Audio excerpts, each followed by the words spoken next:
আমি সারাদিন কালোরি লাগাম না, তোমার ভালো লাগবে? সকাল থেকে এসে আমরা শুরুতে চেষ্টা করেছিলাম যে সুগন্ধা আমাদের যে প্রবেশ পথটা আছে সেই প্রবেশ পথে রাস্তার মাঝে অনেকগুলো হকার তাদের ভ্যান গাড়ি নিয়ে দাঁড়িয়ে থাকে।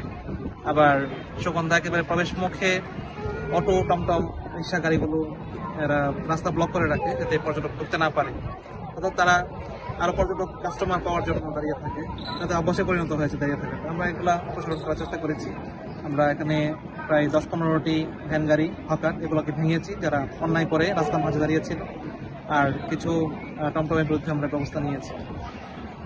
পরবর্তীতে আমরা সুগন্ধা বিচে আসি। হকার নিয়ে একটা অভিযোগ ছিল পর্যটকদের কাছে, তো আমরা এসে দেখেছি যে কিছু অব্যবস্থাপনা পেয়েছি, যেমন কিছু হকার ছিল, আমরা তাদেরকে উঠিয়েছি, কাউকে বুঝিয়ে উঠিয়েছি, কারোর মালামাল জব্দ করেছি।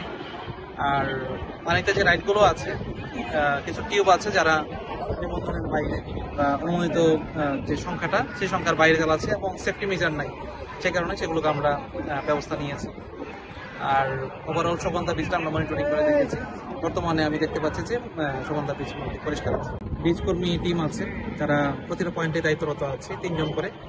তাদেরকে ইনস্ট্রাকশন দেওয়া আছে যে এই বিষয়গুলো দেখার জন্য এবং এগুলো অব্যবস্থাপনা পাওয়া মাত্রই মালামাল জব্দ করার জন্য। পাশাপাশি টুরিস্ট ব্যবস্থা আছে, তারাও কাজ করছে।